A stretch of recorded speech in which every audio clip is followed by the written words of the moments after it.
Guitar Hero Rock Band story is a long, convoluted one, but the long and short of it is that the folks who actually created the Guitar Hero franchise are now behind Rock Band, and Guitar Hero has been handed off to the people responsible for the Tony Hawk franchise. So while the Guitar Hero name has been around for quite a while, the people now making it are relatively new to the group scene. This year, Activision's musical Simon Says is stepping up for the full band treatment. And while it's an admirable first effort, it's obviously a first effort.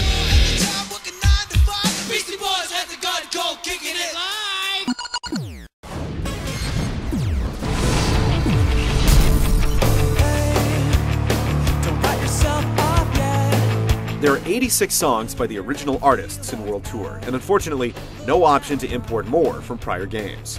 When compared to the total number of tracks available for Rock Band 2, it falls way short. Considering the anemic download supports for Guitar Hero 3, we're still not sold that Activision can keep up with the competition. The selections themselves are solid, if a little dull. There's a little too much music for people in their 40s for our liking, not enough indie stuff, and like Rock Band, there still aren't enough songs that girls like to sing. Music is certainly based upon taste, so judge for yourself accordingly.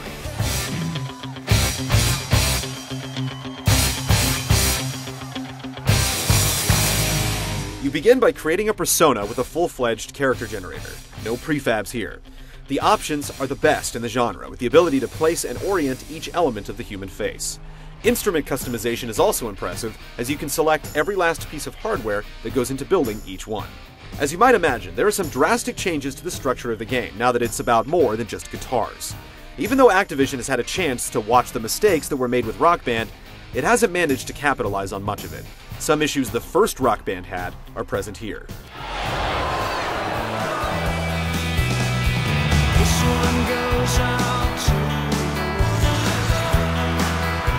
In Guitar Hero Worldtour, you have to play through the band career to unlock songs for everyone to play. Strumming through the individual instrument careers only unlocks songs for those specific instruments. So if friends come over, you're gonna have to use the quick play option to get all the tracks. It's also a little too archaic getting everyone ready to go, which can be a problem when casual players spill over to your place for a nightcap. The career mode itself is a little different from what you're used to with Guitar Hero. Songs are grouped into gigs, so you'll play a set of songs, and if you perform well enough, you'll have a random encore to play. Once you complete a gig, several others are unlocked, giving you much more flexibility in how you progress.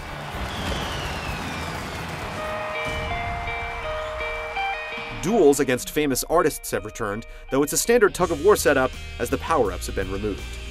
It's hard to become too invested in the career mode since it's ultimately just playing through the entire track list in the order of your choosing. There's no extraneous element to it at all.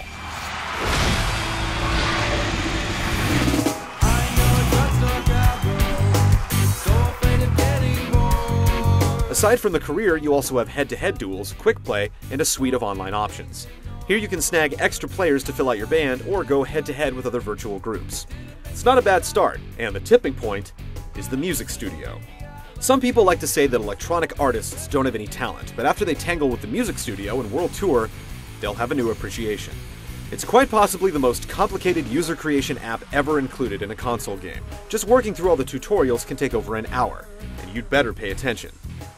The problem is that no matter how good you get at it, the sound quality will be subpar.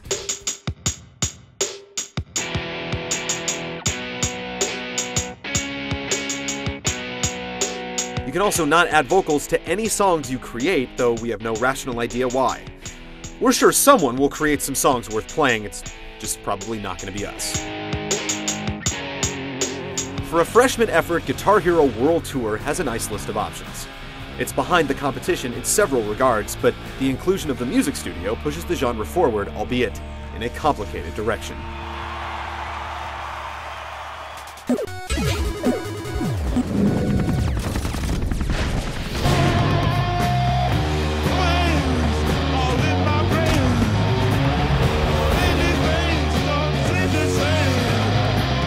Buying Worldtour is a big investment, so the instruments had better be up to snuff. The big story here is the drum kit. Adding cymbal-like fans to Strike adds a huge level of authenticity to playing. You actually feel like you're rocking a trap kit versus a series of bongos with sounds assigned to them. The problem is that they don't really work. We had numerous signal dropouts, dead drum heads, and the cymbals constantly have to be tightened or they won't register hits. The drums do feel great to play, so here's hoping that you get an issue-free set, or that Activision has a timely replacement policy. No! Sleep! Jump Brooklyn! Just like real drums, the game forces you to cross hands when using the hi-hat, but it's all worth it when you reach up to crash one of the cymbals and feel like Neil Peart. If only for a brief moment.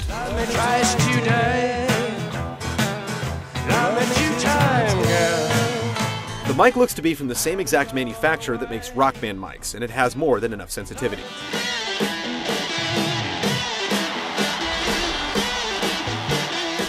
The guitars are an improvement over prior peripherals. The strummer is a cross between the mushy Guitar Hero axes and the clicky Rock Band ones. We love how it plays. There's also a slider section on the neck that you can use to tap out solos or slide your hand along for a wah-wah effect. You never have to use it, and it's a good thing because it's difficult to get a feel for finger placement. Bass guitar has added the open string for increased realism, but with just one strummer, there's not much challenge involved. There's also an alternate star power button you can press at the base of the virtual strings instead of yanking the guitar up. So that's why you got to try. You got to breathe it out the words. These games attract a lot of casual players, so they gotta be made with this in mind. The Rock Band camp got smart and included a no-fail option for those late nights with brave friends, but in Worldtour, it can be brutal. If one person fails, the group fails, and there's no saving bandmates.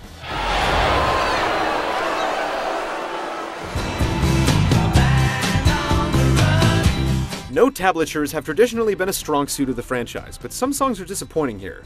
They're certainly more difficult than those from Rock Band, but some of them simply don't match the music. You'll be asked to hit notes when there are none, or not hit notes that are there. It makes the game feel much more rigid. The song selection also plays into it, as there are far too many songs with dead portions where you just stand there and play nothing. At least the learning curve when you jump from one difficulty to the next isn't as severe.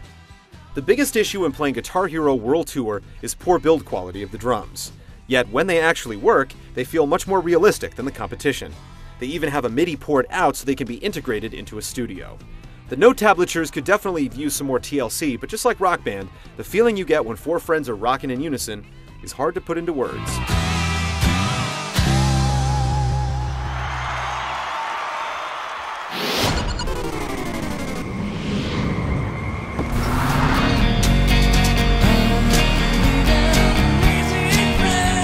Worldtour definitely has some extra sauce in the presentation.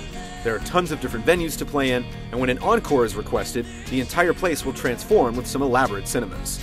The characters have been toned down from their iron-jawed predecessors, likely to fit in with the character creation tool.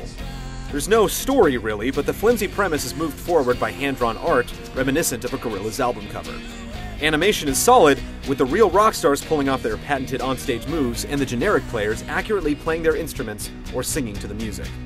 In the case of the Tool gig, there's no stage at all. Instead, the visuals are representative of the band's previously released album artwork. Overall, it's a decent-looking game, but who has the time to gawk at the visuals anyway? With 100% master recordings, the sound quality is about as good as it gets.